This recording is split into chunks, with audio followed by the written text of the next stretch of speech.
ನನ್ನ ಮಕ್ಳಿಬ್ರು ನೀಟಾಗಿ ರೆಡಿ ಆಗ್ಬಿಟ್ಟು ಇವತ್ತು ಅವ್ರ ತಾತ ಬೆಳಗ್ಗೆಯಿಂದನೂ ಕಾಲ್ ಮಾಡ್ತಾ ಇದ್ರು, ಮಕ್ಳನ್ನ ಕಳ್ಸು ಬೇಗ ರೆಡಿ ಮಾಡಿ ಅಂತೇಳಿ ಸರಿ ಆಯ್ತು ಅಂತೇಳಿ ನಮ್ಮ ಮಾವ ಕೂಡ ಕೆಳಗಡೆ ಬಂದ್ರು.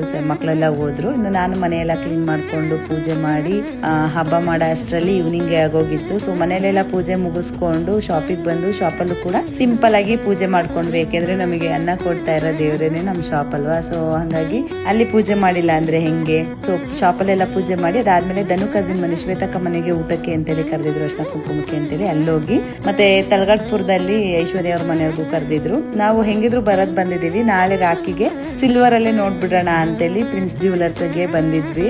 ಸೊ ಒಂದ್ ಸ್ವಲ್ಪ ಸಿಲ್ವರ್ ರಾಖಿಗಳನ್ನೆಲ್ಲ ತಗೊಂಡು ಅದಾದ್ಮೇಲೆ ಐಶ್ವರ್ಯ ಅವ್ರ ಮನೆಗೆ ಊಟಕ್ಕೆ ಅಂತೇಳಿ ಬಂದ್ವಿ. ಒಂದಕ್ಕೊಂದು ಮಾಡ್ತಾ ಮಾಡ್ತಾ ಎಷ್ಟು ಜೋಶ್ ಬಂದ್ಬಿಟ್ಟಿದೆ ಇವಳಿಗೆ ಅಂತಂದ್ರೆ, ಸಿಂಪಲ್ ಆಗಿ ಪೂಜೆ ಮಾಡೋಣ ಅನ್ಕೊಂಡಿದ್ದವರು ಹೇಗಿದ್ರು ಸೀರೆ ಎಲ್ಲ ಇದೆಯಲ್ವಾ ಕೂರ್ಸ್ಬಿಟ್ಟು ಪೂಜೆ ಮಾಡೋಣ ಅಂತೇಳಿ ಈ ಸಲ ಫಸ್ಟ್ ಟೈಮ್ ಮಾಡಿದಾಳೆ. ಫಸ್ಟ್ ಟೈಮ್ ಆಗಿದ್ರು ಒಬ್ಳೆ ಮಾಡಿ ಇಷ್ಟೆಲ್ಲ ತುಂಬಾನೇ ಚೆನ್ನಾಗಿ ಮಾಡಿದ್ಲು.